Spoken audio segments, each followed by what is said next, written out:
umesema huna mpango wa kuwa karibu na TikTok utaona. Na watu wanajua pia kazi yako kwa wasichana. Wengi sana wanakuona unafanya mambo ya compassion. Na pia wanaona uko na pesa. Wanakutafuta. Sijali kuwa na hiyo roho ya kutafuta na wasichana sana, isipokuwa TikTok wakati niliingia ndio kuna wasichana walikuwa wanataka hapo TikTok, lakini unajua wengi ni content creators. Sasa wanatafuta tu content, si tu wako serious. Pale kanisani nako hatujaipata wasichana wananikatia, although I don't know, labda katika mioyo yao wangenitaka, lakini mimi sijai kuwa na kitu kama hiyo. Wewe una hamu ya kuwakatia vipi? Sijawahi kuwa na hiyo hapo, lakini wakati itakuja Kenya itajua nimeoa.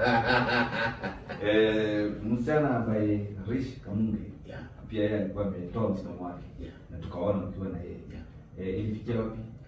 Rish Kamunge alieleza hisia zake, na aliniona katika TikTok na akasema yeye angetamani kuolewa na Kanyari. It was fun to meet yeye. Sijai meet na yeye one on one, nilimmeet na yeye katika birthday yake. Hapo katika birthday ndio nilienda nikamgift like 200,000. Katika siku anamjua, nilimjulia TikTok. Na kwa sababu ukiingia TikTok lazima ujuane na watu kama kina Tizian, lazima ujuane na watu kama kina Cindy, lazima ujuane kina Hannah Benta, nilienda kina Peter Kioi, nilienda kuwa rafiki na hawa watu wote. Na all of them washirika wangu sasa.